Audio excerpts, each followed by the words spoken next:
વિદ્યાર્થી મિત્રો જય સ્વામિનારાયણ। આજે આપણે નવો ચેપ્ટર 5 ની શરૂઆત કરીએ જેનું નામ છે દ્રવ્યની અવસ્થાઓ। ઓકે, આમ તો દ્રવ્ય કોઈ પણ દ્રવ્ય કોને કહેવાય તો તમને આગળના ચેપ્ટર 1 માં ભણી ગયા છો કે એવો વસ્તુ કે જેને દળ હોય અને જે જગ્યા રોકે એને દ્રવ્ય કહેવાય। તો આવી આજુબાજુ દ્રવ્ય ઘન હોય, પ્રવાહી હોય ને વાયુ પણ આજુબાજુમાં પડેલી કોઈ પણ વસ્તુ છે જેને દળ હોય અને જે જગ્યા રોકે એને દ્રવ્ય કહેવાય। આવા દ્રવ્યની મુખ્ય ત્રણ અવસ્થા આપણે જાણીએ છીએ, ઘન, પ્રવાહી અને વાયુ। આ સિવાય બીજી બે અવસ્થાઓ છે, ઓજ, આઇન્સ્ટાઇન કન્ડેન્સેટ અને પ્લાઝ્મા, ઊંચા તાપમાને આયનીકરણ પામેલો વાયુ। આયનીકરણ થઈ જાય એનું અને એને કહેવાય પ્લાઝ્મા। આ બે અવસ્થાઓ છે પણ તમારે કુલ 5 અવસ્થાઓ છે, પણ આપણે વ્યવહારમાં 3 અવસ્થા હોય, ઘન, પ્રવાહી અને વાયુ। અને આ ચેપ્ટરની અંદર મોટા ભાગે આપણે વાયુ અવસ્થાનો વધારે અભ્યાસ કરીશું। મેજર ચેપ્ટરની અંદર મોટો ભાગ છે સમાવેશ થયો છે વાયુ અને વાયુના નિયમો વિશે સમાવેશ થયો છે। હવે પહેલું જ છે પ્રશ્ન આપણો કે વાન ડર વાલ્સ આકર્ષણ બળ એટલે શું અને તેના પ્રકાર સમજાવો। ઓકે, અને ટાઇપ્સ ઓફ વાન ડર વાલ્સ ઇન્ટરેક્શન છે। હવે અહીં મેં થોડું પ્રસ્તાવના સ્વરૂપે થોડું લખ્યું છે। મુખ્યતઃ 3 ભણવાના છે આપણે, 1, 2 અને 3। લંડન બળ, દ્વિધ્રુવીય આકર્ષણ બળ અને દ્વિધ્રુવીય પ્રેરિત દ્વિધ્રુવીય આકર્ષણ બળ, એક મુખ્ય 3 પ્રકારો છે। ઓકે, તો વાન ડર વાલ્સ આકર્ષણ બળ અને તેના પ્રકાર સમજાવો। પદાર્થની 3 અવસ્થાઓ પૈકી વાયુ અવસ્થાની આદર્શ વર્તણૂકના અભ્યાસને આધારે ડચ વૈજ્ઞાનિક વાન ડર વાલ્સે અણુ વચ્ચે ઉદ્ભવતું નિર્બળ આકર્ષણ બળની સમજૂતી આપી। હવે ડચનો વૈજ્ઞાનિક હતો વાન ડર વાલ્સ। એને એવું કહ્યું કે અણુ વચ્ચે એક પ્રકારનું નિર્બળ આકર્ષણ બળ ઉત્પન્ન થતું હોય છે। ઓકે, અને આ બળ છે ને યુનિવર્સલ છે, પદાર્થની કોઈ પણ અવસ્થામાં જોવા મળે અને કોઈ પણ પદાર્થ વચ્ચે જોવા મળે। કોઈ પણ પદાર્થ, તમે દુનિયાનો કોઈ પણ પદાર્થ આ બીકરમાં ભરી દો, તમને જે મગજમાં આવે તે, ઘન, પ્રવાહી કે વાયુ જે ભરો હોય તે, તો એના જે અણુ વચ્ચે આકર્ષણ બળ હોય, ઓકે, અતિ નિર્બળ આકર્ષણ બળ હોય, એને વાન ડર વાલ્સ આકર્ષણ બળ કહેવાય। આપણે ઘરની વિચારીએ તો આપણે મારા પોતાના છોકરા સાથે સંબંધ હોય, ઓકે, પિતાના પુત્ર સાથે, પિતાના પુત્રી સાથે, દાદાના દાદી સાથે, આ જે ઘરમાં જે સંબંધો હોય એ ગાઢ સંબંધો કહેવાય। આપણે પણ ધારો કે આપણે કોઈ અમેરિકા ગયા હોય ત્યાં પણ નાગરિકતાનો સંબંધ લાગુ પડે કે ના પડે, તો એ પ્રકારનું આકર્ષણ બળ છે, માનવતાનું આકર્ષણ બળ જેને કહેવાય। ઓકે, કોઈ વ્યક્તિ આપણે એક્સિડન્ટ થઈને રસ્તા ઉપર પડે છે, ધારો કે આપણે સાથે એને કઈ લેવા દેવા જ નથી, છતાં પણ ત્યાં ઉભા રહીશું, એમ્બ્યુલન્સને બોલાવી આપશું, એને શક્ય એટલી મદદ કરીશું, કાંઈ લેવા દેવા ન હોવા છતાં પણ આપણે શા માટે? ઇન્સાનિયતનો નાતો છે। તો આપણે જે ઘરમાં જે નાતો છે એ ગાઢ સંબંધ છે, જ્યારે બીજા લોકો સાથે જેને આપણે ઓળખતા નથી એની સાથે ઇન્સાનિયતનો કઈ તો સંબંધ છે ને આપણે, બસ એ ઇન્સાનિયતના સંબંધ જેવી અહીંયા વાત થઈ કે અણુ દુનિયાનો કોઈ પણ પદાર્થ હોય, ગમે તે અવસ્થામાં હોય, પણ તેના બે ઘટક કણો વચ્ચે નિર્બળ આકર્ષણ બળ ઉત્પન્ન થતું હોય, આ આકર્ષણ બળને જ વાન ડર વાલ્સ આકર્ષણ બળ કહેવામાં આવે છે। ઓકે, હવે કેમ ઉત્પન્ન થાય છે, એના પ્રકારો શું છે ભણશો એટલે આ બધું ખબર પડી જશે તમને। ઓકે, અણુ વચ્ચે ઉદ્ભવતું એક નિર્બળ આકર્ષણ બળ કે જે બળ બીજા કોઈ પણ રાસાયણિક આકર્ષણ બળ વડે સમજાવી શકાતું નથી, એટલે એની તુલના, ધારો કે આપણે કહીએ આયોનિક બંધ કોને કહેવાય, તો ધન આયન અને ઋણ આયન વચ્ચેનું આકર્ષણ બળ જેને આયોનિક બંધ કહેવાય। ઓકે, સહસંયોજક બંધ કોને કહેવાય, તો બે વચ્ચે ઇલેક્ટ્રોનની ભાગીદારીથી બનો બંધ એને સહસંયોજક બંધ કહેવાય। તો આપણે સમજાવી શકીએ ને એમ વાન ડર વાલ્સ આકર્ષણ બળ છે એ આયોનિક અને સહસંયોજક બંધ પ્રકારનો નથી। ઓકે, એ અણુ વચ્ચેનું માત્ર આકર્ષણ જ છે અને એનું અસ્તિત્વ એ અતિ નિર્બળ છે અને એનું અસ્તિત્વ બીજા કોઈ પણ, એટલે એની સરખામણી આવા કોઈ પણ આકર્ષિત રાસાયણિક બંધો સાથે થતી નથી એમ। ઓકે, તો આવા બંધને વાન ડર વાલ્સ બંધ કહેવામાં આવે છે। સહસંયોજક બંધ પદાર્થ તે અવસ્થામાં સહસંયોજક એટલે ઇલેક્ટ્રોનની ભાગીદારીથી બનેલા બંધ હોય એવા બંધો ધરાવતો પદાર્થ હોય એને સહસંયોજક બંધ ધરાવતો પદાર્થ કહેવાય।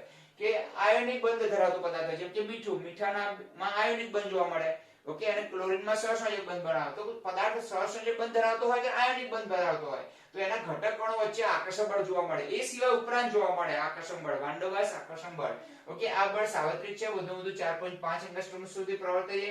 હવે આ બળ ઉદ્ભવવાનું કારણ શું, તો તમને ખ્યાલ છે મેં કહ્યું ને કે એક અણુનું કેન્દ્ર અને બીજા અણુ, ઓકે, એક અણુનું કેન્દ્ર, તમને કોઈ પૂછે વાન ડર વાલ્સ આકર્ષણ બળ એટલે એક જ શબ્દ વાપરવાનો, નિર્બળ આકર્ષણ બળ। કેવું છે? નિર્બળ આકર્ષણ બળ છે, ક્યાં ઉદ્ભવે છે? ઘટક પદાર્થના ઘટક કણો વચ્ચે અથવા અણુ વચ્ચે ઉદ્ભવે છે અને જેનું અસ્તિત્વ આયોનિક બંધ કે સહસંયોજક બંધ જેવા બંધો વડે સમજાવી શકાતું નથી, એને વાન ડર વાલ્સ આકર્ષણ બળ કહેવાય છે। ઓકે, હવે કોની વચ્ચે જોવા મળે, તો સહસંયોજક બંધ ધરાવતા પદાર્થો હોય કે આયનિક બંધ ધરાવતા પદાર્થો હોય, એમના અણુ વચ્ચે કયું બંધ વધારાનું જોવા મળે?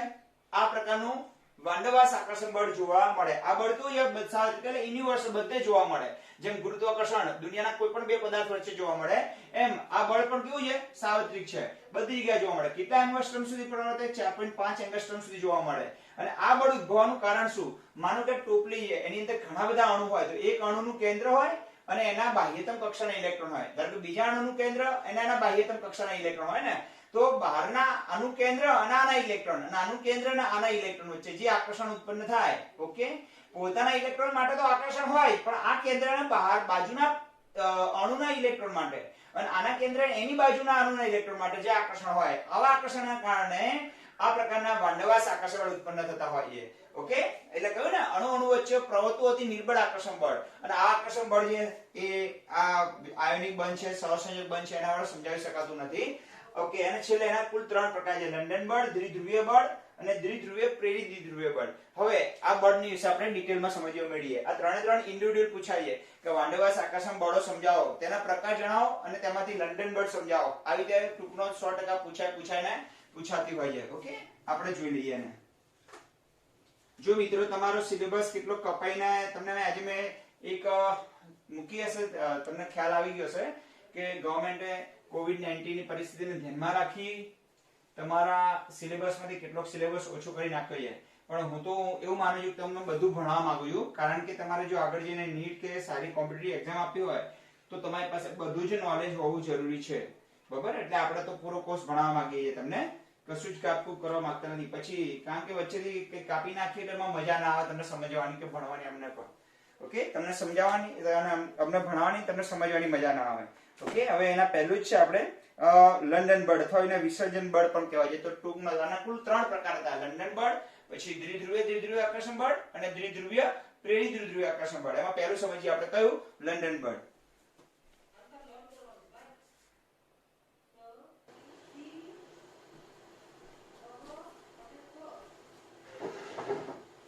વિદ્યાર્થી મિત્રો, આપણે પહેલું લંડન બળ ભણી લઈએ. આ લંડન બળને બીજું વિસર્જન બળ પણ કહેવામાં આવે છે. હવે આ થિયરી એટલી સહેલી છે કે એનો કોન્સેપ્ટમાં કશું છે જ નહીં, પણ તમારે લખાણ લખવું પડે. થોડું ખબર પડી કે તમે બધું જાણો છો, ખ્યાલ આવી ગયો ને? પણ તમારે લખાણ પણ લખવું પડે, કારણ કે 3 માર્ક્સમાં થિયરી પૂછાય તો તમારી પાસે સારું લખાણ પણ હોવું જોઈએ લખવા માટે. કોન્સેપ્ટ તો કશું જ નથી, તમને એક જ મિનિટમાં કોન્સેપ્ટ પૂરો થઈ જશે હમણાં. ખ્યાલ આવી ગયો ને? એક જ મિનિટમાં કહું તો આવું થાય કે આને લંડન બળ કહેવાય, આવું થાય આવું કહેવાય. એટલે કોન્સેપ્ટમાં કઈ નથી આના, પણ લખાણ તમારે યાદ રાખવું પડશે, કારણ કે 3 માર્ક્સમાં જો થિયરી પૂછે તો તમારી પાસે સારું લખાણ હોવું જોઈએ. ઓકે, આપણે રામાયણ બધા જાણીએ છીએ. ઓકે, પણ મોરારી બાપુ રામાયણ કહેતા હોય તો 9-10 દિવસ સુધી રામાયણ ચાલે, ને આપણે હોય તો 10 મિનિટમાં પૂરી થઈ જાય. જન્મે થઈ જાય, રામનો વનવાસ થઈ જાય, પાછા ઘરે આવી જાય. 10 મિનિટમાં શબ્દો ના હોય આપણી પાસે બોલવા માટે.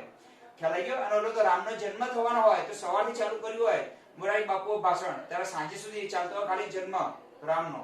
ખ્યાલ આવી ગયો ને વસ્તુ? તો એમની પાસે શબ્દોનો ભંડાર છે. ખબર ને? આપણે શબ્દો હશે તો તમે લખી શકશો. થિયરીમાં તમારી પાસે શબ્દો હોવા જોઈએ, સમજણે પણ હોવી જોઈએ, અને સાથે સાથે થોડી થિયરીના સારા શબ્દો હોવા જોઈએ લખવા માટે. ઓકે, તો મેં થિયરી લખી છે, થોડો ભાગ બાકી છે, હું પૂરું કરી તમને થિયરી તમારે સ્ક્રીનશોટ પાડી દો પહેલા. ચલો લખવા માટે.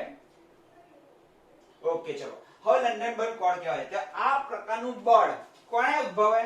તો પરમાણુ અથવા અધ્રુવીય અણુઓ વચ્ચે ઉદ્ભવે. હવે તમને ધ્રુવીય અને અધ્રુવીય વિશે બહુ સારી રીતે ખ્યાલ છે, આપણે અલગ પેનનો ઉપયોગ કરીએ એટલે તમને ખબર પડે. કોના વચ્ચે ઉદ્ભવે? પરમાણુઓ અને અધ્રુવીય અણુઓ વચ્ચે ઉદ્ભવે. ફોર એક્ઝામ્પલ, ધ્રુવીય અણુ અને અધ્રુવીય અણુ ઉપરનું કાઢી નાખું, વધારાનું ઉપરનું, કારણ કે એને આપણે સમજાવવા માટે ભાગની જરૂર પડશે, એટલા માટે ઉપરથી આપણે દૂર કરી દઈએ.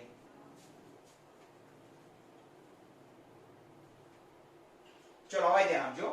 અધ્રુવીય અણુ કોને કહેવાય? ધ્રુવીય અને અધ્રુવીય અણુ હોય. ધારો કે ક્લોરીન છે એ અધ્રુવીય છે અને HCl છે એ ધ્રુવીય છે, કારણ કે આ વસ્તુ આપણે આગળના ચેપ્ટરમાં પણ ભણીને આવીએ. ચલો, અહીં ક્લોરીનમાં 2 પરમાણુ વચ્ચે બંધ હશે તો સહસંયોજક બંધ હશે. ખબર છે તમને? એક ઇલેક્ટ્રોન શું થઈ જશે? બંને વચ્ચે ભાગીદારી થઈ જશે. અહીં HCl માં પણ એક ઇલેક્ટ્રોન શું થઈ જશે? ભાગીદારી થઈ જશે. ચલો, હવે તમને ખબર છે કે ધ્રુવીયતા કોને કહેવાય, ક્યારે ઉત્પન્ન થાય? ચલો, આ બંને ઇલેક્ટ્રોન ઉપર આ બંને પરમાણુ શું કરે છે? આકર્ષણ બળ લગાવે છે, એટલે પોતાની તરફ ખેંચે છે. આ ખેંચવાની તાકાતને શું કહેવાય? વિદ્યુત ઋણતા. આવો શબ્દ સમજ્યા છો તમે? કે જ્યારે 2 પરમાણુ ઇલેક્ટ્રોનની ભાગીદારી કરી અને સહસંયોજક બંધ બનાવે તો આ સહસંયોજક બંધ ઉપર બંને પરમાણુ શું લગાવે છે? આકર્ષણ બળ લગાવે છે, એટલે પોતાની તરફ ખેંચે છે. આ ખેંચવાની તાકાતને કહેવાય વિદ્યુત ઋણતા. ચલો, અહીંયા બંનેની વિદ્યુત ઋણતા કેવી હશે? ક્લોરીન નામનો અણુ છે, એમાં 2 પરમાણુ છે, બંને પરમાણુ વચ્ચે એક ઇલેક્ટ્રોનની ભાગીદારી થઈ છે, પણ ભાગીદારીનું ઇલેક્ટ્રોન યુગ્મ એટલે બંને ઇલેક્ટ્રોન બંને પરમાણુથી વચ્ચે હશે સરખા અંતરે. કેમ? કારણ કે બંનેની ખેંચવાની તાકાત સરખી છે, માટે આ બંધમાં કોઈ ધ્રુવીયતા જોવા મળશે નહીં. આથી આ બંધ પણ સહસંયોજક છે HCl માં પણ બંધ સહસંયોજક છે, ઇલેક્ટ્રોનની ભાગીદારી થઈ જાય, એક હાઇડ્રોજનનો અને એક ક્લોરીનનો. ચલો અહીં પણ ઇલેક્ટ્રોન યુગ્મ છે, પણ આ ઇલેક્ટ્રોન યુગ્મ ઉપર ક્લોરીનનું આકર્ષણ બળ વધારે છે. કોના કરતા? હાઇડ્રોજન કરતા. ક્લોરીનની વિદ્યુત ઋણતા વધારે છે. વિદ્યુત ઋણતા એટલે બંધના ઇલેક્ટ્રોનને પોતાની તરફ આકર્ષવાની ક્ષમતા. ઓકે, તો ક્લોરીનની વિદ્યુત ઋણતા વધારે છે તો ઇલેક્ટ્રોન યુગ્મ કઈ તરફ ખેંચાયેલું રહે? ક્લોરીન તરફ ખેંચાયેલું રહે. આથી ક્લોરીન ઉપર ઇલેક્ટ્રોનની ઘનતા વધી જાય, આથી એના ઉપર આંશિક ઋણ બળ ઉત્પન્ન થાય, આના ઉપર આંશિક ધન બળ ઉત્પન્ન થાય. માટે જે સહસંયોજક બંધ છે એ કેવો બની જાય? ધ્રુવીય બની જાય. તો આને ધ્રુવીય અણુ કહેવાય. તો તમને કોઈ પૂછે ક્યારે ધ્રુવીય અણુ અને અધ્રુવીય અણુ કોને કહેવાય? તો જ્યારે બંને પરમાણુની વિદ્યુત અણુમાં રહેલા બંને પરમાણુની વિદ્યુત ઋણતા સરખી હોય તો એવા બે પરમાણુ વચ્ચે જ્યારે સહસંયોજક બંધ બને તો એવા બંધને કહેવાય અધ્રુવીય કહેવાય. આ ક્લોરીન વચ્ચે, નાઇટ્રોજન વચ્ચે, હાઇડ્રોજન વચ્ચે બે સરખા પરમાણુ વચ્ચે જ્યારે અણુમાં બે પરમાણુ સરખા હોય તો આ બધા અણુને અધ્રુવીય કહેવાય. જ્યારે HCl પછી NH3 ઓકે H2O આ બધા ધ્રુવીય અણુઓ કહેવાય. કેવા અણુ કહેવાય? ધ્રુવીય અણુઓ. ખબર પડી કે કારણ કે HCl માં બંનેની વિદ્યુત ઋણતામાં બહુ મોટો તફાવત છે. તો અણુમાં રહેલા બંને પરમાણુની વિદ્યુત ઋણતામાં મોટો તફાવત હોય. શું હોય? મોટો તફાવત હોય ત્યારે આ બંધ હંમેશા ધ્રુવીય બની જાય. અને જ્યારે બંનેની વિદ્યુત ઋણતા સરખી હોય ત્યારે બંધ અધ્રુવીય બને. ઓકે, તો ક્લોરીન, નાઇટ્રોજન, હાઇડ્રોજન એ બધા અધ્રુવીય અણુ છે. જ્યારે HCl, NH3 અને H2O એ બધા ધ્રુવીય અણુ છે. તો ધ્રુવીય અને અધ્રુવીયમાં ખબર પડી ગઈ. એક જ અણુમાં રહેલા બંને પરમાણુ સરખા હોય તો એવા અણુને અધ્રુવીય કહેવાય. હાઇડ્રોજન, નાઇટ્રોજન, ઓક્સિજન, ક્લોરીન એ બધા. જ્યારે HCl, NH3 અને H2O બધા ધ્રુવીય અણુ કહેવાય, આ બધા અધ્રુવીય અણુ કહેવાય. ચલો ખબર પડી ગઈ. હા તો ના. તો આ પ્રકારનું બળ ક્યાં જોવા મળે? અધ્રુવીય અણુઓમાં. તો તમને આવો પણ MCQ પૂછે કે ક્લોરીન આપ્યો હોય, પછી HCl, NH3 અને H2O આપ્યો હોય, નીચેમાંથી લંડન બળ શેમાં જોવા મળશે? તો ક્લોરીનમાં જોવા મળે, અથવા નાઇટ્રોજનમાં જોવા મળે, અથવા હાઇડ્રોજનમાં જોવા મળે. પણ આમાં જોવા ના મળે, અધ્રુવીય અણુમાં જોવા મળે. ચલો ક્લિયર થઈ ગયું? અથવા પરમાણુ વચ્ચે જોવા મળે. કેમાં જોવા મળે? પરમાણુ વચ્ચે. ચલો સરસ ખબર પડી ગઈ હશે કે ધ્રુવીય કોને કહેવાય, અધ્રુવીય કોને કહેવાય. તો પહેલું વાક્ય રાખજો કે આ પ્રકારનું લંડન બળ ક્યાં જોવા મળે? અધ્રુવીય અણુ વચ્ચે જોવા મળે. ચલો આવા પરમાણુ કે અણુઓમાં સમમિતિ અણુઓ સમમિત હોય છે. જો અહીં આવા શબ્દો યાદ રાખજો તમે. સમમિત કોને કહેવાય? કે જેમાં ઇલેક્ટ્રોનનું વાદળ એક સમાન રીતે વહેંચાયેલું હોય. એને આ એક લાઈન સમજાય તો ખબર પડી ગઈ ને. ચલો પહેલું વાક્ય શું આવ્યું? ક્યાં જોવા મળે? લંડન બળ કોની વચ્ચે જોવા મળે? તો પરમાણુ વચ્ચે જોવા મળે અથવા અધ્રુવીય અણુઓ વચ્ચે જોવા મળે. કારણ કે આવા પરમાણુ હોય એમાં અણુઓમાં સમમિતિ જોવા મળે. સમમિતિ કોને કહેવાય? તો ધ્યાન આપો, જ્યારે કેન્દ્ર હોય એમાં શું હોય? વચ્ચે પરમાણુ હોય, આજુબાજુમાં ઇલેક્ટ્રોનનું વાદળ હોય. અહીંયા પણ પરમાણુ છે, અહીંયા પણ શું રહેલું છે? કેન્દ્ર છે, અને કેન્દ્રની આજુબાજુમાં ઇલેક્ટ્રોનનું વાદળ રહેલું હોય. ચલો ખબર પડી ગઈ. હવે જો જ્યારે ઇલેક્ટ્રોનના વાદળ એક સમાન રીતે આજુબાજુ વહેંચાયેલું હોય એને સમમિત પરમાણુ કહેવાય. આમાં પણ કઈ રીતે વહેંચાયેલું હશે? બધું એક સમાન રીતે વહેંચાયેલું હશે. આજુબાજુમાં ઇલેક્ટ્રોનનું વાદળ કઈ રીતે વહેંચાયેલું હશે? એક સમાન રીતે. તો આવા પરમાણુ અથવા અણુઓને સમમિતિ કહેવાય. ચલો ખબર પડી ગઈ. તો આવા પરમાણુઓમાં અધ્રુવીય પરમાણુ અથવા અણુ હોય જેમાં ઇલેક્ટ્રોનનું વાદળ એક સમાન રીતે કેન્દ્રની આજુબાજુ વહેંચાયેલું હોય એને સમમિત કહેવાય. અને તેમના દ્વિધ્રુવીય ચાકમાં ધ્રુવીયતા ઉત્પન્ન ના થાય ને. ધ્રુવીયતા ક્યારે ઉત્પન્ન થાય? જ્યારે ઇલેક્ટ્રોન એક તરફ ખસી જાય અને ધન વિભાર એક તરફ ખસી જાય. બે ખસી જાય એકબીજા તો એક છેડે ધન વિભાર ઉત્પન્ન થાય, એક છેડે ઋણ વિભાર ઉત્પન્ન થાય. હમણાં થયું ને કે H+ ડેલ્ટા અને Cl- ડેલ્ટા આ બાજુ ઇલેક્ટ્રોનનું વાદળ ખેંચી ગયું એટલે ક્લોરીન પર ઇલેક્ટ્રોનની ઘનતા વધી ગઈ એટલે ત્યાં આંશિક ઋણ વિભાર ઉત્પન્ન થયો, જ્યારે અહીંયા આંશિક ધન વિભાર ઉત્પન્ન થયો. પણ અહીંયા નહીં ઉત્પન્ન થાય. કેમ? કારણ કે આવા તેમની દ્વિધ્રુવીય ચાકમાત્રા હોતી જ નથી. કારણ કે એમાં ધ્રુવીયતા જ ના હોય ને. દ્વિધ્રુવીય ચાકમાત્રા ક્યારે ઉત્પન્ન થાય? જ્યારે એમાં ધ્રુવીયતા હોય ત્યારે. આપણે આગળ ખબર છે કોન્સેપ્ટ શીખી ગયા છીએ આગળના ચેપ્ટરમાં કે HCl બધા અણુઓમાં આપણે ધ્રુવીયતા સમજાવી હતી. બસ ત્યાં ફરીવાર જોઈ લેજો. ધ્રુવીયતા હોય તો દ્વિધ્રુવીય ચાકમાં ઉત્પન્ન થાય. તો આની આવા અણુઓમાં કે પરમાણુઓમાં દ્વિધ્રુવીય ચાકમાત્રા હોતી નથી. કારણ કે એમાં ઇલેક્ટ્રોનનું વાદળ કેવી રીતે વહેંચાયેલું હોય? એક સમાન રીતે વહેંચાયેલું હોય. કારણ કે તેમાં ઇલેક્ટ્રોનની ઘનતા, જો ઇલેક્ટ્રોનની ઘનતા કહો તો ચાલે, ઇલેક્ટ્રોનનું વાદળ કહો તો ચાલે, એક સમાન રીતે વહેંચાયેલું હોય. આથી કોઈ ધન વિભાર કે ઋણ વિભાર જે ઉત્પન્ન ના થાય ને ઉત્પન્ન ના થાય એટલે એમાં દ્વિધ્રુવીય ચાકમાત્રા જોવા ન મળે. ઓકે, હોતી નથી. એવો શબ્દ વાપરે છે. અને એમાં ઇલેક્ટ્રોનનું વાદળ આવા અણુને સમમિત અણુ હોય છે. કેવા હોય છે? સમમિતિ હોય છે. એટલે બધું એક સરખી રીતે વહેંચાયેલું હોય છે. આથી એમાં ઇલેક્ટ્રોનની ઘનતા પણ સમાન રીતે વહેંચાયેલી હોય. પરંતુ આવા પરમાણુ કે અણુઓ જ્યારે એકબીજાની નજીક આવે ત્યારે તેમાં ક્ષણિક સમય માટે દ્વિધ્રુવીયતા ઉત્પન્ન થાય છે. જ્યારે આવે પરમાણુ, ધારો કે આને આપણે પરમાણુ એ કહીએ. જો થિયરી તો આટલી સમજવાની છે. આખી થિયરીમાં સમજવાનું કેટલું છે? આ બે પરમાણુ છે કે જેમાં ઇલેક્ટ્રોનનું વાદળ એક સમાન રીતે વહેંચાયેલું છે. કેવી રીતે વહેંચાયેલું છે? એક સમાન રીતે. ઓકે, પણ જ્યારે આવા પરમાણુ જ્યારે એકબીજાની નજીક આવે, જેમાં ધ્રુવીયતા જો કોઈ હોતો નથી, ધન કે ઋણ વિભાર હોતો નથી, ત્યારે આવા પરમાણુ જ્યારે એકબીજાની નજીક આવે તો શું થાય? તો નજીક આવે તો એમાં ક્ષણિક સમય માટે દ્વિધ્રુવીયતા ઉત્પન્ન થાય, એમાં ધન અને ઋણ વિભાર ઉત્પન્ન થાય. કેવી રીતે? માનો કે આ બે વાદળ, ઇલેક્ટ્રોનના વાદળ નજીક આવે તો શું થાય? માનો કે આ કાઢી નજીક લાવું તો શું થશે? જો આ કેન્દ્ર અને આ એક પરમાણુ અને આ ઇલેક્ટ્રોનનું વાદળ, ચલો આ નજીક લાવ તો શું થાય? તો બે ઇલેક્ટ્રોન ઇલેક્ટ્રોન વચ્ચે શું થવાનું? અપાકર્ષણ. અપાકર્ષણને કારણે કોઈ એક છેડા ઉપર શું થશે? આ આજુબાજુ શું હતું? ઇલેક્ટ્રોન, વચ્ચે કોણ હતું? પ્રોટોન. આ બે ઇલેક્ટ્રોન એકબીજાની કેવા આવ્યા? વાદળો નજીક આવ્યા, એના કારણે બંને વચ્ચે શું થવાનું? અપાકર્ષણ. અપાકર્ષણને કારણે બી નું ઇલેક્ટ્રોન વાદળ કે એ નું ઇલેક્ટ્રોન વાદળ કોઈ એક તરફ ખસી જશે. ધારો કે બી નું ઇલેક્ટ્રોન વાદળ ખસીને ક્યાં જતું રહ્યું? ઓકે, જમણા છેડા તરફ ગયું. આ માઈનસ વીજભાર આવી ગયો, તો અહીં કયો વીજભાર આવશે? પ્લસ. આપણે આમ બતાવીએ આને, આવું થઈ જશે. ઓકે, તો આ બાજુ શું થશે? બોલો કે આનું માઈનસ હશે તો આનું બાજુ પ્લસ થઈ જશે. ખબર પડી? બંનેના ઇલેક્ટ્રોનના વાદળ એકબીજાથી કેવા જતા રહ્યા? દૂર જતા રહ્યા. ચલો, તો આવા પરમાણુ જ્યારે એકબીજાની નજીક આવે, આવો કયો હતો પરમાણુ? આ પરમાણુ A અને આ પરમાણુ B, જેમાં કેન્દ્ર હતું અને આજુબાજુમાં ઇલેક્ટ્રોનનું વાદળ કેવી રીતે વહેંચાયેલું હતું? એક સમાન રીતે વહેંચાયેલું હતું. આવા પરમાણુ જ્યારે એકબીજાની શું આવે? નજીક આવે, ત્યારે બંનેમાંથી કોઈ એકમાં ધ્રુવીયતા પેદા થશે, એટલે ધન વિભાર અને ઋણ વિભાર. માનો કે એમાં એવું થયું, શરૂઆત ગમે તે થાય, જરૂર નથી. જો આવા પરમાણુઓ ધ્રુવીય અધ્રુવીય પરમાણુઓ જ્યારે એકબીજાની કેવા આવે? નજીક આવે, જેમાં ઇલેક્ટ્રોનનું વાદળ કેવી રીતે વહેંચાયેલું હોય? એક સમાન રીતે. તો બેમાંથી કોઈ એક, ધારો કે આપણે A થી શરૂઆત કરીએ, બેમાંથી કોઈ એકમાં આ જે ઇલેક્ટ્રોનનું વાદળ છે ને, એમાં શું ખલેલ પહોંચશે?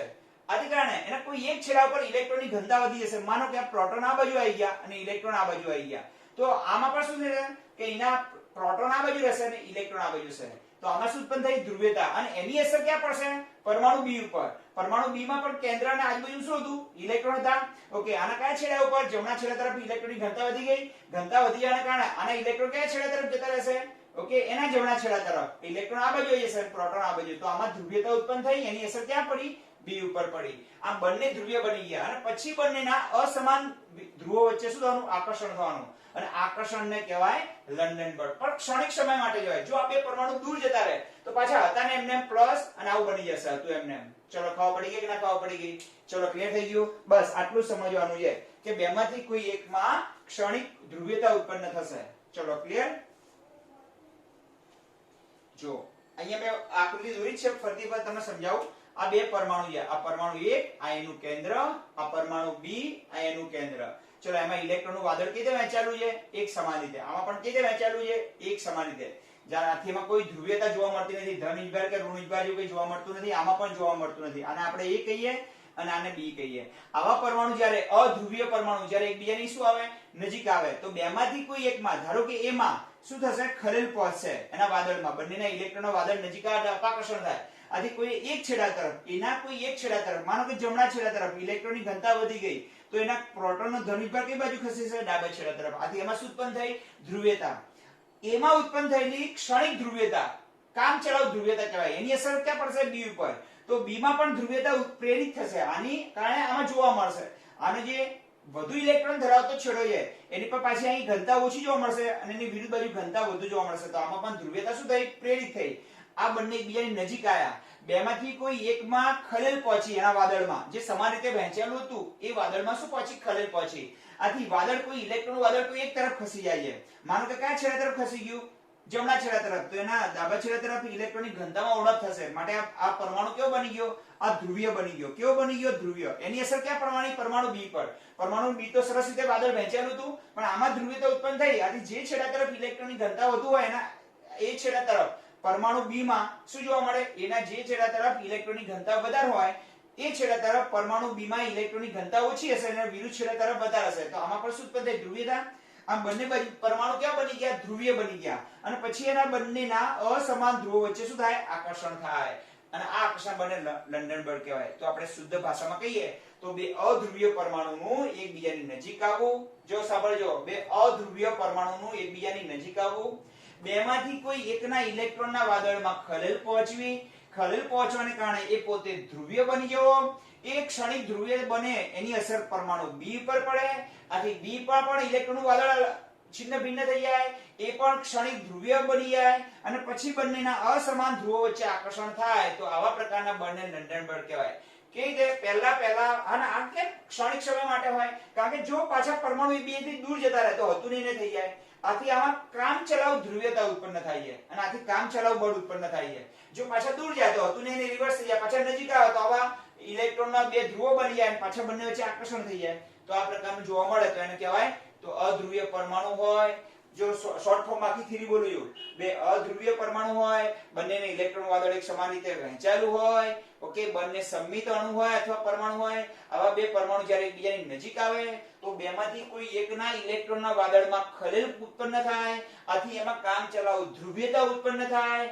એના કોઈ એક છેડા તરફ ઇલેક્ટ્રોનની ઘનતા વધી જાય, કોઈ એક છેડા તરફ એની ઉણપ થાય ઇલેક્ટ્રોનની.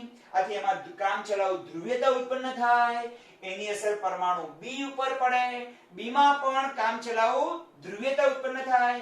જે એના જે છેડા તરફ ઇલેક્ટ્રોનની ઘનતા વધારે હોય એ નજીક આવતા પરમાણુ બી ના તરફ એની ઉણપ જોવા મળે. આ બંનેની અંદર કામચલાઉ ક્ષણિક દ્વિધ્રુવીયતા ઉત્પન્ન થઈ. પછી બંનેના અસમાન ધ્રુવો વચ્ચે આકર્ષણ થાય અને પછી જે આકર્ષણ થાય એને જ કહેવાય લંડન બળ અથવા વિક્ષેપણ બળ. કેમ વિક્ષેપણ થઈ ગયું અને પછી જોવા મળ્યું. હવે આને કેમ કામચલાઉ કહેવામાં આવે ધ્રુવીયતા એ કહું. જો બંને એકબીજાથી દૂર જાય તો પાછું હતું ને એમ ને એમ થઈ જાય. પાછા બંને કેવા બની જાય? અધ્રુવીય બની જાય. તો અધ્રુવીય તો આકર્ષણ હોય નહીં. આકર્ષણ માટે ધન અને ઋણ વિભાર ઉત્પન્ન થવા જોઈએ. તો એકબીજાનું નજીક આવવું, એમાં ધ્રુવીયતા ઉત્પન્ન થવી, કામ ચલાવવો, એની અસર બીજા ઉપર પડી, એમાં પણ ધ્રુવીયતા ઉત્પન્ન થવી, પછી બંને વચ્ચે આકર્ષણ થવું. તો એને કહેવાય બસ એ જ વસ્તુ લખી છે, બીજું કઈ છે ને એ સુધી જોઈ લેજો. બરાબર, વાંચી નાખજો, કઈ છે નહીં.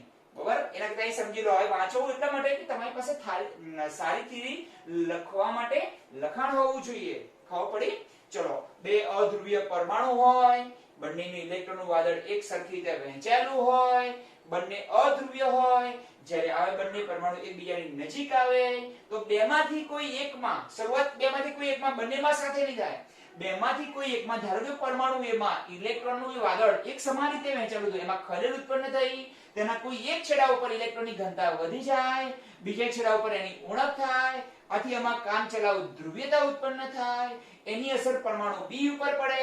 એનું વાદળ પણ સરસ રીતે વહેંચાયેલું હતું, પણ એમાં આની અસરના કારણે ઓકે એમાં પણ કામચલાઉ ધ્રુવીયતા ઉત્પન્ન થઈ ગઈ. એનું એક તરફ ઇલેક્ટ્રોનની ઘનતા વધી ગઈ ને એક તરફ ઉણપ ઉત્પન્ન થઈ. પછી બંનેના અસમાન ધ્રુવો વચ્ચે આકર્ષણ થયું અને આ આકર્ષણ બળને લંડન બળ કહેવાય. પણ જો દૂર જાય તો હતું ને પરિસ્થિતિ પાછું બળ જોવા મળતું નથી. એ જ વસ્તુ લખી છે. તો બાકીનો પાર્ટ તમારે બિલકુલ ચોપડીમાં લખ્યો છે, ઓકે, એ તમે જોઈ લેજો. બરોબર, છતાં પણ થોડો લખી નાખવું છે જરૂરી વાક્ય. ઓકે,